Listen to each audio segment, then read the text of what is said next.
Welcome to Spilling the Tea on Non-monogamy with me, Gaz Darkwood. Spilling the Tea is a podcast dedicated to speaking with different people who practice non-monogamy in all of its forms to pull together as many different perspectives and experiences as possible all into one place.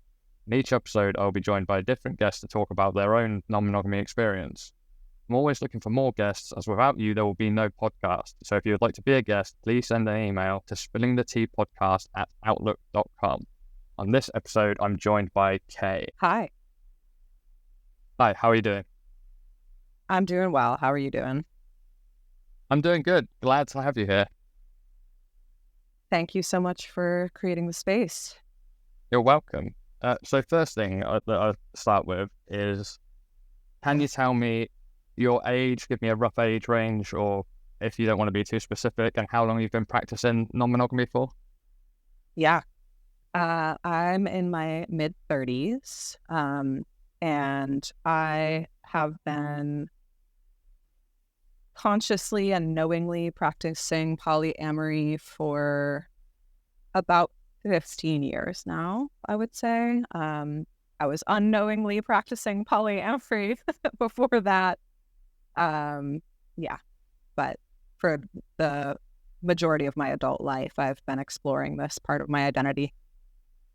Yeah, that's great. So that actually brings me to something. So I want to ask, when you say you may have been subconsciously doing it, how does that manifest? So, and how would you explain how that felt at the time, or how that feels now looking back on it?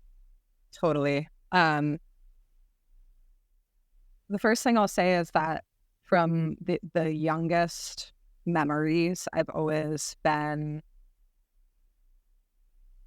able and comfortable to have complex emotional feelings and attachments to more than one person, thinking back to even like elementary school days and feeling like I was in love with everybody, my friends, Yeah.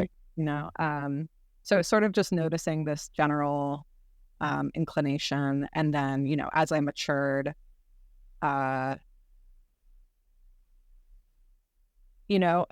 through the context of the culture of monogamy, a lot of my behavior was seen as illicit. I am someone who is a very emotionally deep person. I'm like into depth psychology and all these things. And not at that time, but like at that time, I was still trying to dip my toes into these waters and wanted like to feel things deeply. And for me, part of that was definitely by dancing on the edges of relationships and connections and, exploring kind of what was out of bounds at the time in the world I was living in, which was puritanical New England in the U.S. And, it created a whole lot of shame for me. If I didn't disclose to my partner that there was another person in another relationship, it drove things into secrecy. If I did share, it was usually relationship ending or very disturbing to my partner. There was no examples of polyamory around me. There was no language for it. I was a cheater and I was having affairs. And it wasn't until my early 20s when I met my first actually identified poly person that I realized that this aspect of my being wasn't just a complete terrorizer. Like I really grew to see this part of myself as like a very out of control thing that caused a lot of pain for me and for the people I loved the most. And, for so long, and I'm still struggling with this, I'll be fully, fully honest here. Like the shame that I sort of accumulated through those years about my desires and about, what felt to me like the complete unreasonability of my desires, still impacts me today, where I'm still it's still hard for me to believe that I can ask for what I want. It's still hard for me to believe that I can be this way without shame. And I'm not there yet, but I really want to get there. So I'm actively working on it.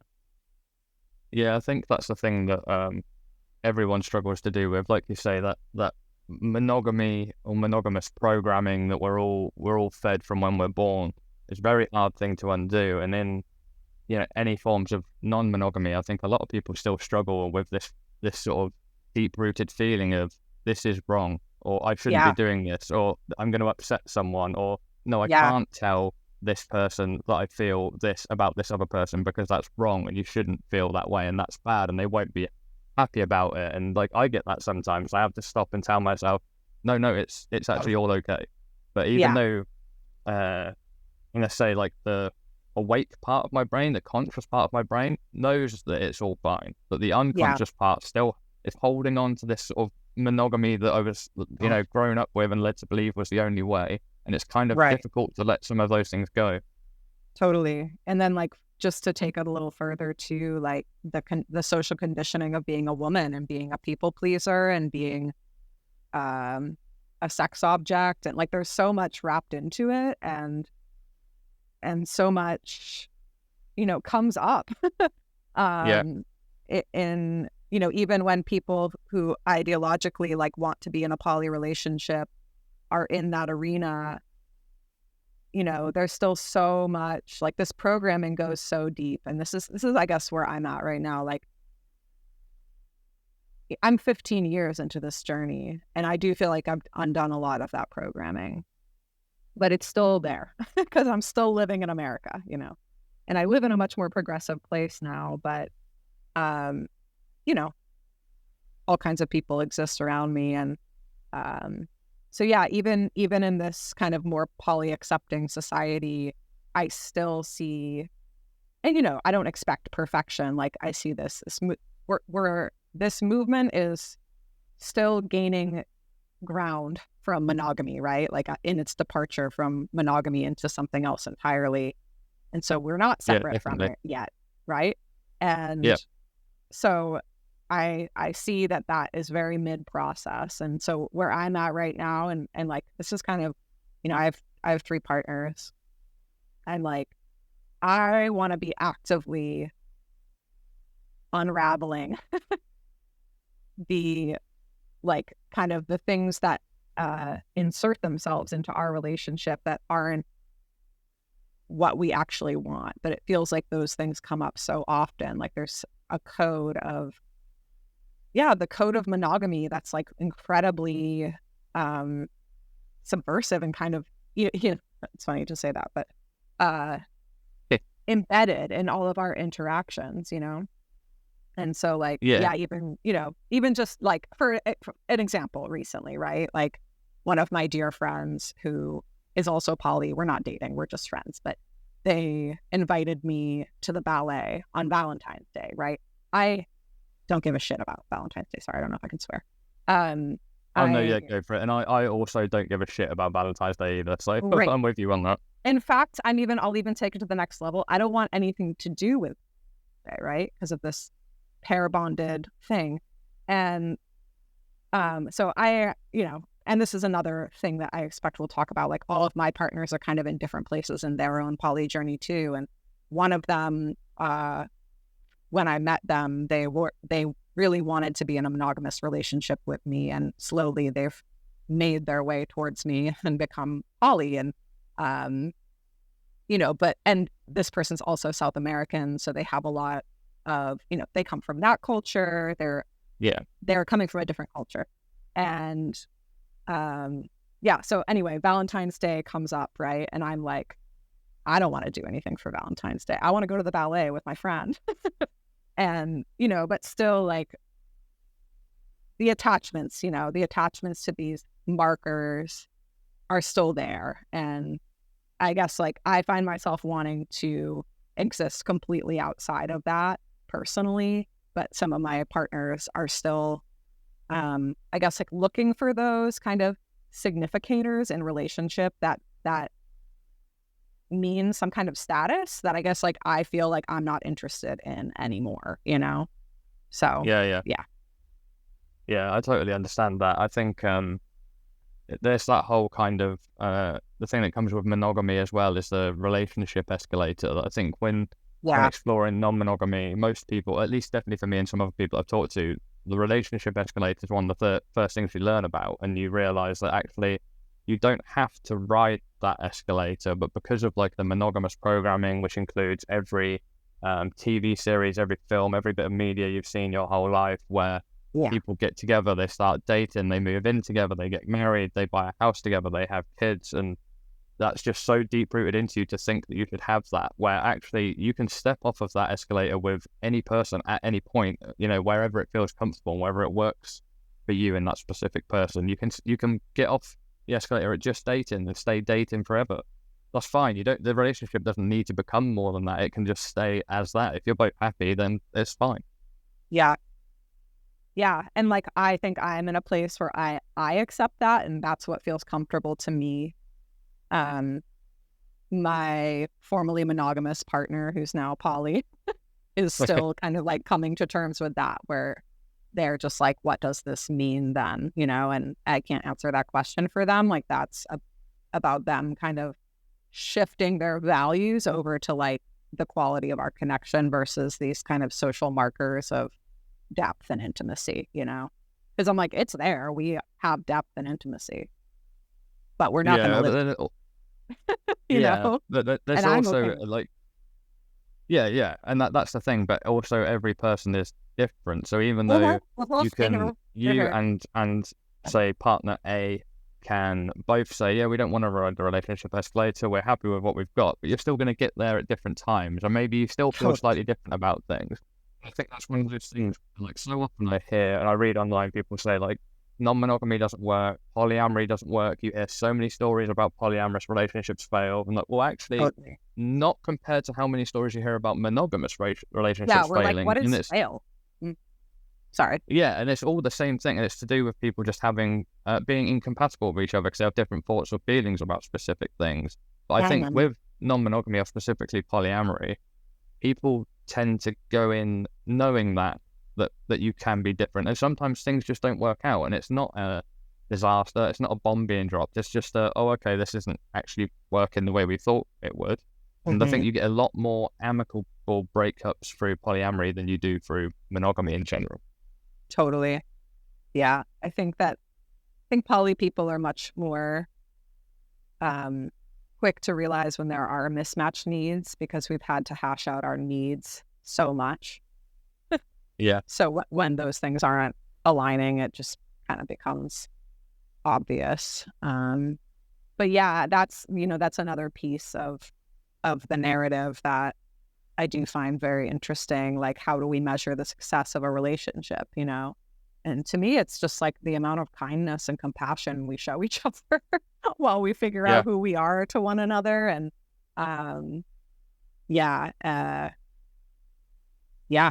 just not measuring the weight of a relationship just by like, how many days you've been in it. But that's quite you say specifically the thing about how many days you've been in it. There's something I remember hearing a few years ago, and I can't remember word for word. It's some like old proverb, and the gist of it was something like, something's not beautiful because it lasts.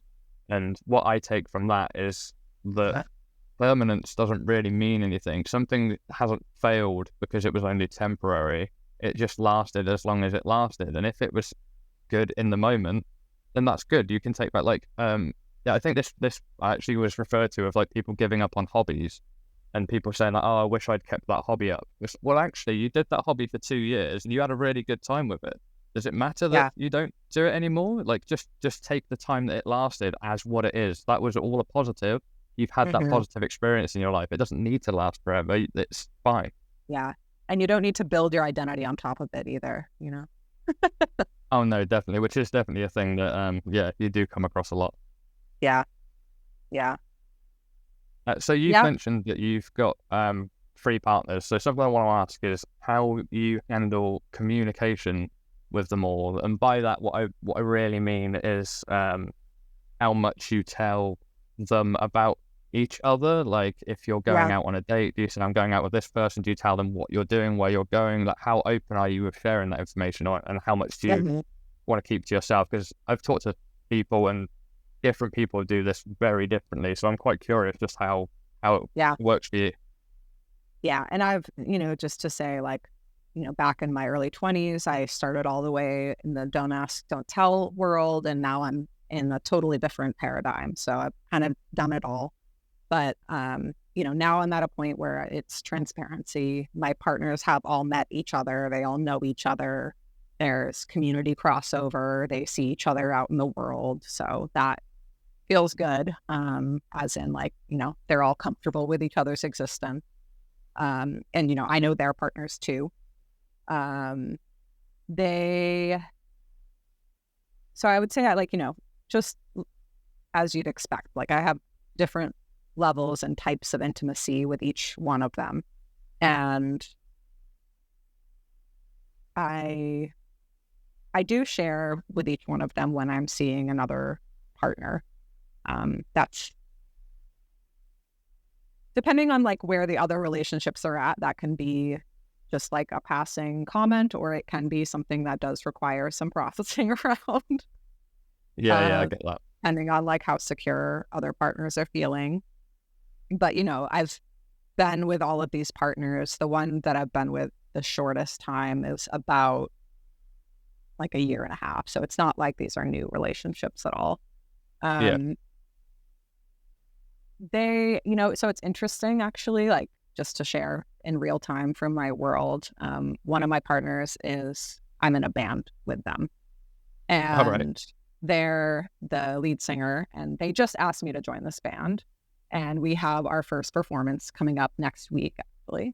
And so I'm running into this dilemma where, like, all of my partners, including my partner who's in the band, like, we're all going to be at the show together. Yeah. And it's the first time where, like, we'll all be in the same room for an event that's centered around me and this partner, who's sort of my most, like, casual platonic partner, I would say, although we've been very close for more than 3 years. And so it's like, this is where my growth and healing needs to come in. And, like, I'm trying to do my best to not, like, manage the situation, as you can imagine. Wanting to, like, keep everyone emotionally safe. And, I'm also performing with this band for the first time. So I'm also like, oh, dear God, this is just a whole, like, ball of anxiety about this night. A lot going on all in one go. Yeah, you've got enough to worry about. Going on. Yeah, so, things like that come up, but I have been talking about that with all of them, and, everyone is aware that they'll be together. And I think one thing that people can trip people up is that people are okay or can be okay with their partners being with other people in theory when they don't have to see it. So when their partner says, I'm going out tonight, I'm going out with this person, I'll be back later, I'll be back tomorrow, or, if you don't live together, what are you doing tonight? I'm going out with this person. It's all fine because they don't have to see it. But then actually when they see their partner close and being intimate with someone else, that can be a quite a rocky thing. So I can imagine having all three of them there at the same time. Like, it could be potentially stressful for all three of your partners, but then also you've got the added stress of you're worried about what they're all feeling as well. Yeah. I think it will be a challenging night. I'm not gonna lie. Yeah.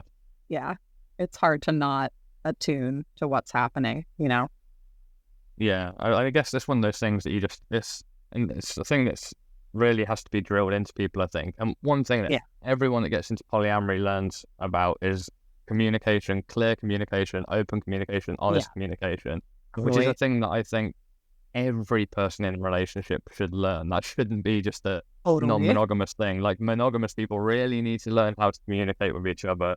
I've got friends who are monogamous, and some things they talk about in situations they've been in with their partner, and I'm like, this could be solved so easily if you just actually talked to each other properly, not bottling things up, not going and talking to your friends or whatever, just talk to each other. It makes things so much easier.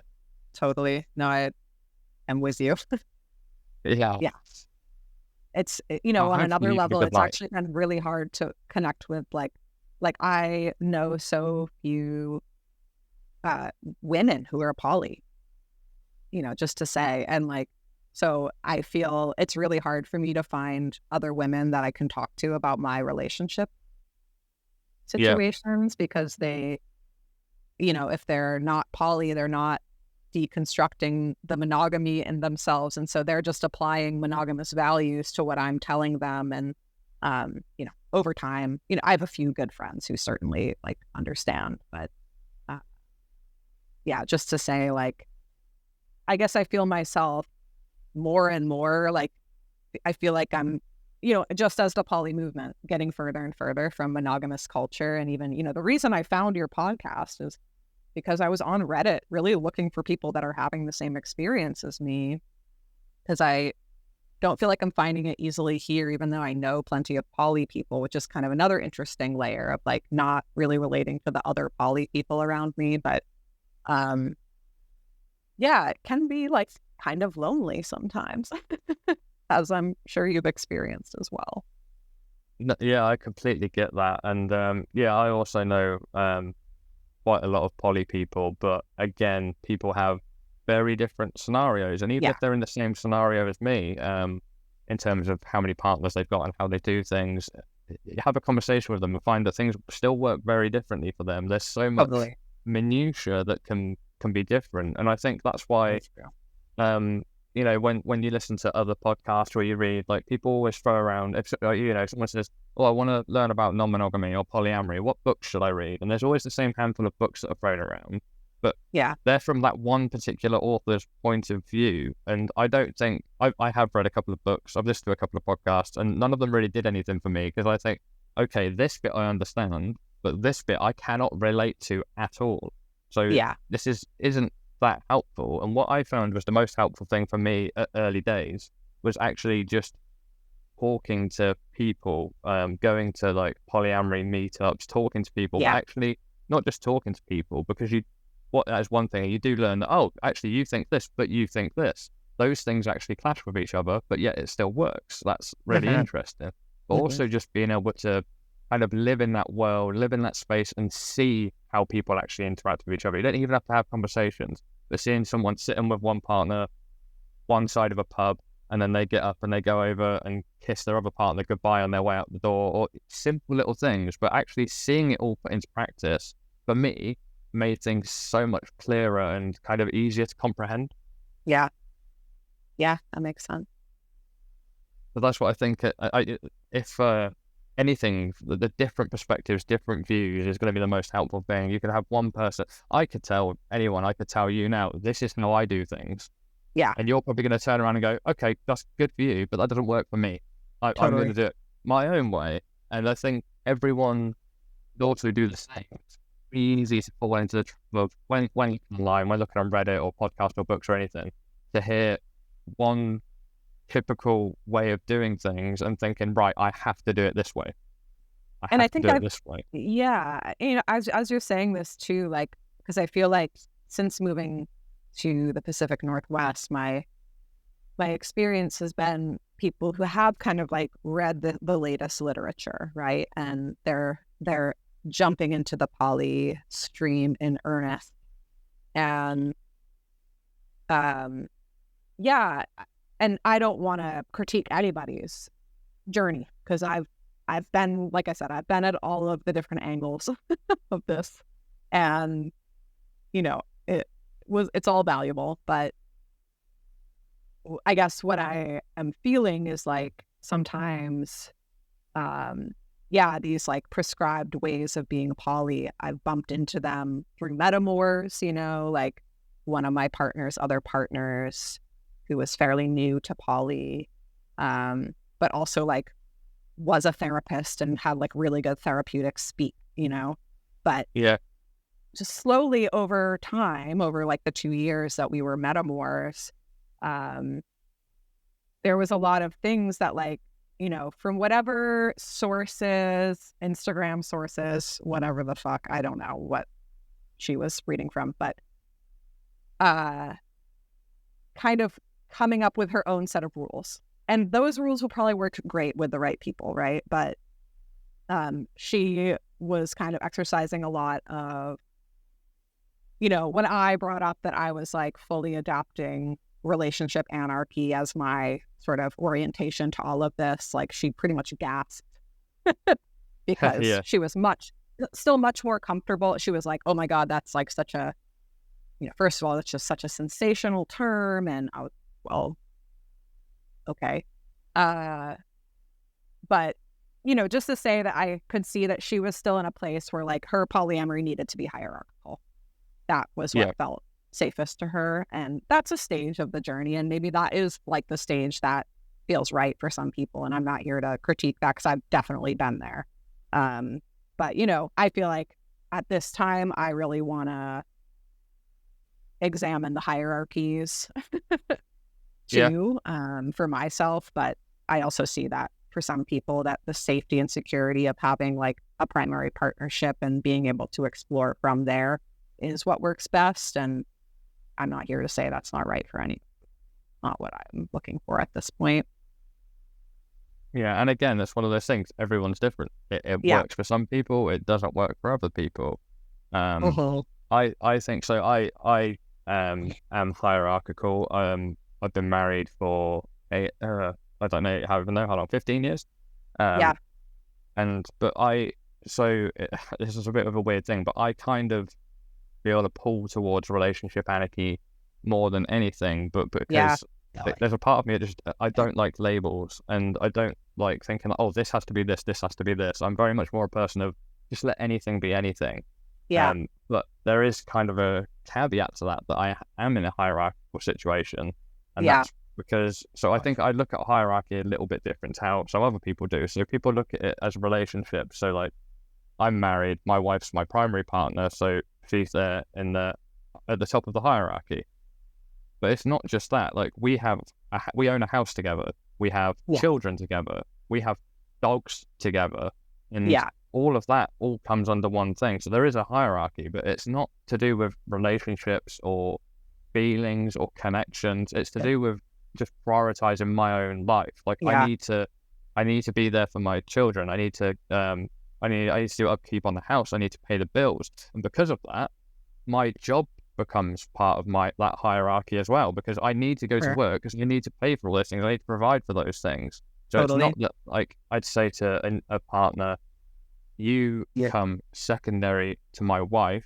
It's just that I have this whole life, this whole setup, all these things I need to do, and you will fit in there. You're definitely going to fit, and I want to fit you in there. But you do have to fit in around these other things. And it's not because you're less important or anything like that. It's just that how I have to prioritize my own life. I have to go to work every day because I have to pay the mortgage. I have to pay the bills. I have to spend my evenings at home, not just because I want to spend time with my wife. I want to be there for my kids. Right. Like the dogs need walking. The dogs need to go to the vets. The dogs need to be fed. They need dog. All of those things to me all come in one big bubble in the like hierarchy ladder. Totally. But even that to me, it says a lot more about context and commitment too. Like the context of your life, these commitments that you've made and how your life has kind of been built around them. Doesn't necessarily have to be seen through a hierarchical lens, I guess, to me. Because like in the same way, like I don't have children and dogs, but I have a partner that I spend the most time with, and we share a lot, I don't feel this partner, and maybe this is a place where we have differences, I'm like, this partner isn't my life partner. Although I kind of feel like we could do that. Who knows? At the same time, just to say that like there is a lot of context of commitment around that relationship and around the communities that we both move through and things like that. That kind of just makes sense. And it does feel like any new relationship that comes in will be, I too, well, I'm a little busy with 3 partners, admittedly. But when the space opens, like, I invite a new connection in, and but it will have to make sense in the context of everything else that I'm already committed to. It doesn't just, and this is, I think, a major difference between like monogamous ways of being and poly too. It's like not just like okay, like we're ending these like this whole context to open up this different context. It's just much more fluid. Yeah. Or it's like someone can come in and they kind of just become part of the overall structure of life, and you figure out where you belong in each other's lives, versus kind of like reserving a spot for a person to come and fill. So Yeah, that's one thing that filling a spot is actually something that I find quite interesting, that I've heard with non-monogamous people saying like, I'm not, this one person doesn't fill me up enough. I've still got things that I need, so I'm going to get them from other people. Okay, this person fills the first hole, this person fills the second hole, this person fills the third hole. And by hole, I mean gaps within yourself, things you need. But I really don't like to look at it that way, because I think like, say, partner A, partner B, partner C, they're not all different. I'm not thinking, oh, well, I've got this from A, I don't need that anymore from anyone else. If someone's offering that, I'm not going to take it, because I can still get the same thing from multiple people, but it's different because the person is different. Therefore, they give it in a different way. Yeah, totally. Yeah, what you're describing, I have certainly heard out there, and it feels very transactional to me. And it's transactional is a really good word to describe definitely that, actually. not Yeah, that's exactly an attractive way of relating to people, but I have seen that, and that is one way of doing it. But yeah, I think, it is. Oh, sorry, go on. I was going to say, I think that's one of the things that people do maybe early on in their journeys, or why people open up monogamous relationships originally, is because they're like, there's something in my life that's missing, I want to get it from elsewhere. And like kink is a big thing, and their like partner is too vanilla or is into the same kinks of them, so they look elsewhere for that. And it could be anything, but I understand it to an extent, but I think when you're playing with another person's feelings and emotions, I think you owe them more than them just filling a gap that you a thing that you have empty. But again, as long as you've communicated that with them, maybe they only want to be that thing for you. Maybe they want to fill that gap and they don't want or need anything else from you, and then it works out. Right. Yeah, I think that just comes back to that clarity and communication of like, what are we doing here? But so often it comes back to communication. Totally. Yeah. So something that I want to ask you, following on from that, is, are there things, so you said you've been doing it 15 years, you started off with the whole don't ask, don't tell, which I think is quite a common thing, and things have evolved over that time. So are there things now that if you could go back in time and talk to yourself 15 years ago, are there anything you'd say, don't do that?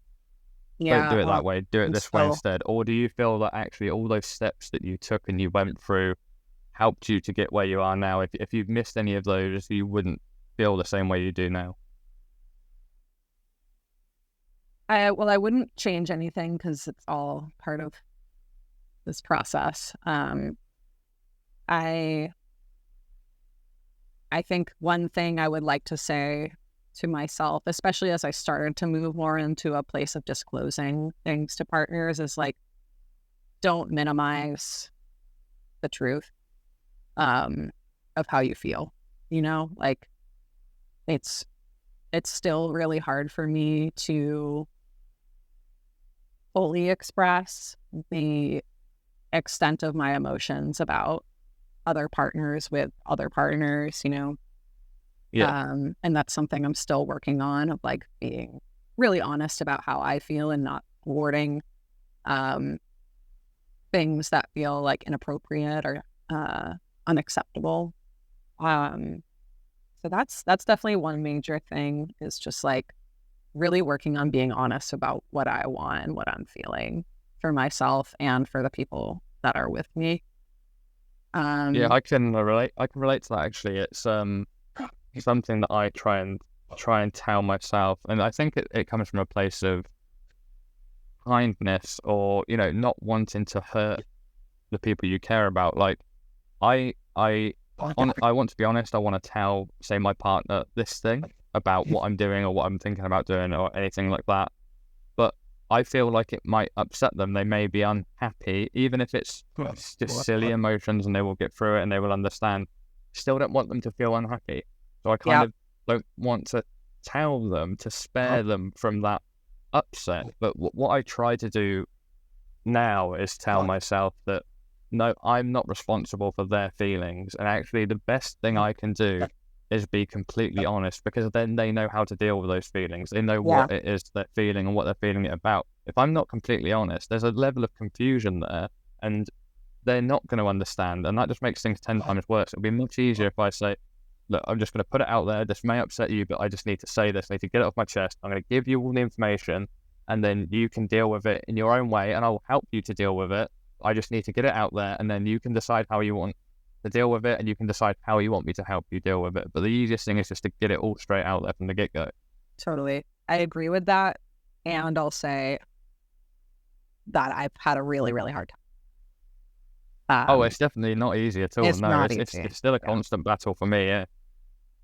Mm-hmm. Yeah, it is. It is an ongoing practice. Yeah, unfortunately. Yeah, but we keep learning, and that's the thing as well. I think that people try to rush towards like an end goal, after they may be practicing non-monogamy for a year, or it may be 2 years, and then they start thinking, why is it still difficult sometimes? Like everything should be easy now, and like it's not necessarily ever going to be easy. You just have to you kind of learn and you evolve, and you figure out how you deal with certain things. You figure out how you should act in certain ways and certain situations, and it gets easier, but no one ever said it's going to get easy. Totally. Yeah, that's very, very true. And I mean, even just reflecting on my own, I've been talking a lot about like my partners and kind of their reactions to like my other partners, but of course there's the other side of that, which is seeing my partners date other people. And yeah, definitely. I've come a long way with that as well. And remembering back to the first times I was with somebody for almost 10 years, from my early 20s until my 30s. And we sort of explored, we went from the don't ask, don't tell into the full, transparent model. And so that first time that he had another relationship, I was really put to the test, because I had other relationships, but he hadn't. And it was pretty humbling how completely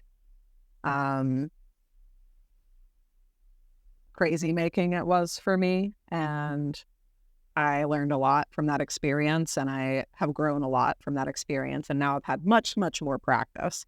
And I can say it does get easier. And even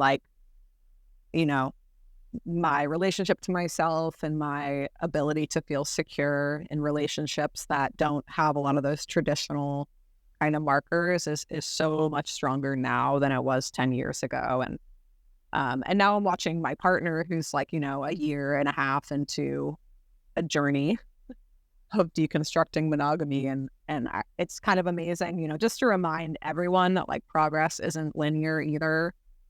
You'll have times where you're like, wow, I've had times where I'm watching with wide eyes as he's saying things about being poly that I never thought I would hear him say, right? And my heart is just bursting with excitement.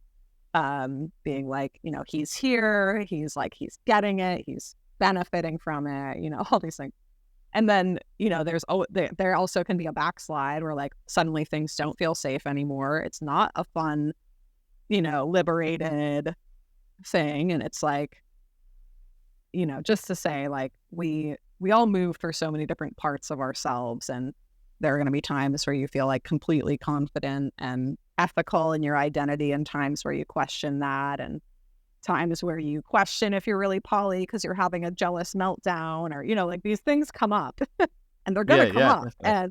and you should be prepared for them and like know how to care for yourself. And I guess that's my, just to wrap this thought is like knowing how to care for yourself is so important. It's so important. Knowing how to self-regulate, knowing how to, yes, like asking your partners for support is definitely an option. But when your partner is out on that date and you can't text them because that would be impolite, you need to know how to take care of yourself. And if you haven't been doing that work on your own and you enter into that relationship dynamic, like that could be very destabilizing for somebody. Yeah, I completely agree. And I think going on from that, another thing that like I would add to that is not only people doing the work on themselves, but also don't measure yourself against other people. Totally. Because it's very easy. I think like I've been and seen people, and it's easy to think sometimes like, God, why this couple, these people, they look like they've got it so easy, and then they're with that partner and that seems so easy, and they're with that partner and that they seem so easy. And it's because the difficult things, they're not showing you. They're all in private moments. They're not outwardly talking about how uncomfortable they felt when one of their partners went on a date with someone else. They don't share that. They keep it themselves. So on the surface, it's very easy to look like it's going really smoothly for them, and they have no problems. They have no hang-ups, but they're not showing you any of the, I say negative for lack of a better word, emotions that they feel when those sort of things happen. So it's very easy to look at other people and think, oh, I wish I was like them. Well, odds are you probably are like them. You just don't know it. Totally. Yeah. Yeah. Like we're all, these emotions come up, the uncomfortable things, and it's just a practice of like how to be with them every time. And that's really all there is to it. And there's no true transcendence from that. Like you're still human after all. But it does get easier. Yeah, definitely. So something that I'll ask off of the back of that is, are there any particular myths about non-monogamy or specifically polyamory, if you want to go that way, that you think are important to debunk? Things that you hear or people say that, is always thrown around in these conversations that you think, actually, no, that's not necessarily true. I think, and not to like speak from a wounded place, but that is kind of how we got here, as in like I reached out from this place. It's like this narrative that I've had repeated to me from a lot of different people over the years, that poly people are highly avoidant people, like avoidant of commitment, avoidant of depth and attachment and intimacy. That has not been my experience with most poly people. I do see that out there, and I don't know. To that, I say that's their journey. I don't know. That's for them. Yeah, but, and there's plenty of that in monogamy too. I don't think that that's specific to poly at all. I do think it can be disguised. Like you can disguise bad behavior and call it poly, and that is upsetting too. So like, that's another layer of all of this. Yeah, that's definitely true. I think some people do just use, and I think especially these days, like polyamory has become kind of a buzzword. Yeah. And people don't necessarily use it to define the thing they're talking about. They just see poly to mean, I don't know, it could just mean open relationship, or it could mean non-monogamous in any way, but actually it doesn't mean anything. They just say, oh, I'm poly because I've heard that means that I can fuck multiple people at the same time. Yeah, and so I feel no, that's not actually right. And it works. I'm not on dating apps, but I have friends who are on dating apps, and it seems like, people use poly as like, I'm dating more than one person, but they're not actually like consuming poly information or unpacking those ideologies. Like I'm at a point where I'm like, I laugh because my last 2 relationships have been with people that weren't necessarily poly identified, although they're kind of now living in that space thanks to me. Yeah. I am like, no more relationships with monogamous people because it's too much work. That's another thing I struggle with. It's like, for some reason, I seem to always fall in love with monogamous people. It's my trap. But anyway, no, my point is that, I do feel like, again, but like this narrative about poly people being avoidantly attached in relationship. And yeah, that may be some people, but also like, again, if you're viewing the quality of relationship through a monogamous lens, like you're always going to have that judgment. So, you know, can't really help anyone with that perspective. But in my experience, you know, the poly relationships I've had have been some of the deepest, most loving relationships. And mine have been actually, you know, again, not a measure of success, but I happen to be someone who just happens to have really long-term relationships. And I guess I like that. And yeah, most of my poly relationships have been multi-year relationships. So just to say, like, that's one expression over here in this corner of the world. And I know many other people who are living this way too. Yeah, definitely. I mean, the thing with people that say they're polyamorous, and like you say, that you have those polyamorous relationships are actually a deeper, more meaningful connection. I think that's the thing where people claim to be polyamorous without actually doing the research and doing the on themselves. They don't necessarily understand that. And I've heard from multiple people that have I have a personal rule that I won't date anyone who's single. And that's not because anyone's done anything to me, but my main concern is that I won't be enough for them because I can't offer them that much of myself. I can't offer them that much time, and they if they've only got me, they're going to expect a lot more from me. Maybe not at the start, they may understand at the start, but over time they're going to want more that I can't offer, and I don't want to have to go through that. But I've heard from other people that have dated single people who claim to be poly or claim to be non-monogamous, but then over time they end up meeting someone else, and then they end the relationship because they want a monogamous relationship with this other person. And all they were doing was using the person as a placeholder for something what they actually want to come along, which is someone who will be, say, air quotes, faithful to them. And I think that's really kind of poor way of seeing things. But I think it also shows that with a lot of monogamous people, they don't care so much about the connection and the person. They do just have a void to fill. I'm single. I don't want to be single. I want to be in a relationship. Whereas with polyamory, I don't need any other people in my life at all. I don't need it. But if I find someone and there's a good connection there, then it's worth exploring. And it's all based on them as a person, the connection we have, that which overrules any needs that I have for an extra person in my life. Yeah, and as you're saying this too, like, I think just to highlight, like, I feel like there is kind of an over emphasis on poly people, like, having, you know, and this is fine, but like having like high sexual needs. Like, I just want to say there was a time in my life where like having fun, sexy times with people was a thing I was doing. I don't feel that interested at this time. Like, I'm looking for connection that has other kinds of depth of intimacy. I, as a kind of objectively attractive woman, I have found it's most, like, one of the ways that I have felt most vulnerable as a poly person is stating that I'm poly in a group of men who aren't poly, but have all kinds of assumptions about what that means about me. They tend to think it means, oh, she's easy, she's good to go, or anything. Yeah, or even like saying you're sex positive. Like, I'm a very sex positive person. It doesn't mean I'm fucking everybody, you know. And you know, I've had to, God, so many times, like, I'm surprised how much this is a thing where people think that means, like, because I've said I'm poly out loud in a public space, like, I should be having sex with them, you know, because I'm available or something. It's really disgusting, actually, how often that happens. So just to say, like, there's a lot, you know, I do think that depending on your gender expression, you can have quite a different experience. I know the male side of that can often be like people thinking that you are a manipulator and an abuser. And I've certainly, that's been thrown at me as well. But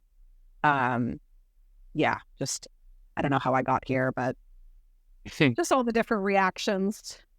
Yeah, you know? no, I get it. And I've actually tend to have the opposite experience. So if I have, like, let's say a connection with someone, if I start talking to someone, I get on with them, I just think like, cool, I've made a friend here. Like there's a friendship, and that's exciting to me. And then Yeah. I'll end up getting like, I don't understand that actually they're expecting more or they want more. Like I rarely notice flirting, and then I'm like, oh, hang on, will they give me some sort of? I thought we were just chatting. We get on really well. We have a lot in Yeah. common. We have really good conversations. My brain never automatically jumps to anything sexual at all. I just think in like, cool, we're friends. We really get on with each other. We enjoy talking. That's it. Yeah. Well, you're one of the rare good ones. And, one of my partners who's also like a very magnetic person is similar. Like he's always kind of like wonderfully oblivious of the fact that women are coming at him all the time.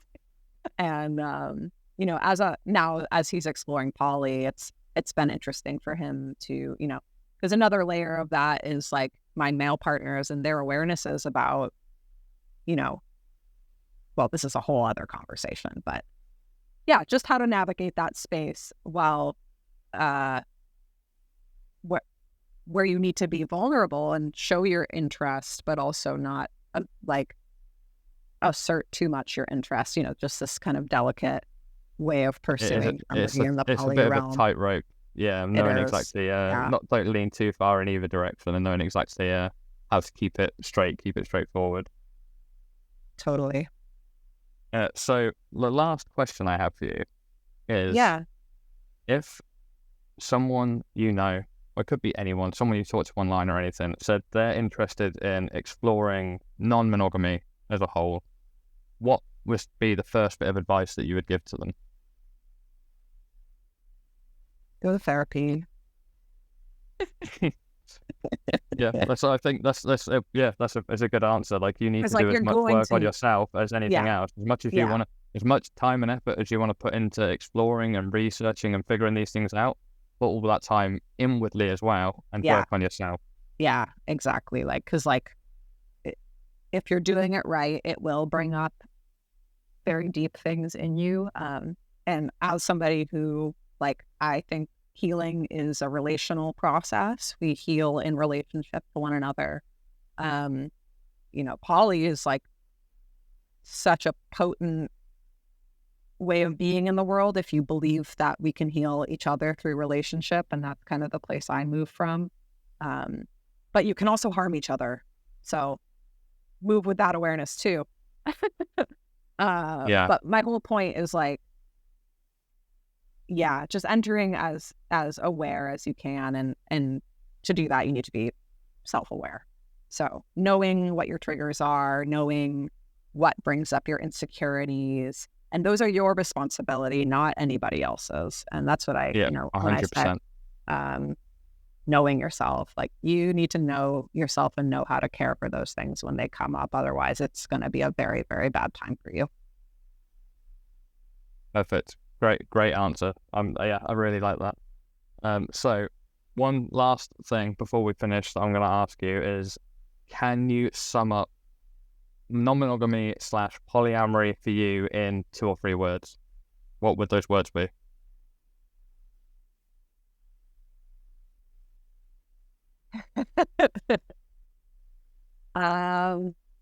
See, I like this because I don't want a planned response. I don't want this to be thought out too much. It's like what comes to your head, couple of words. The first thing was soulful liberation.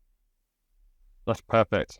Yeah, I do. I feel like it's my, not to get too deep, but like I really like, as I'm in process, like I'm like, this is my life work. Honestly. Yeah, I'm completely with you. I'm sure you can feel the same.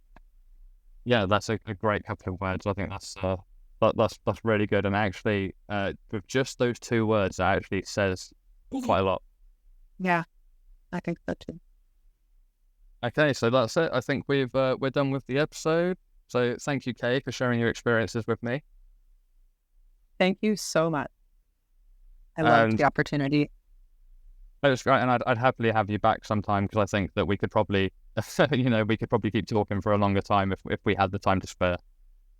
I would genuinely love to.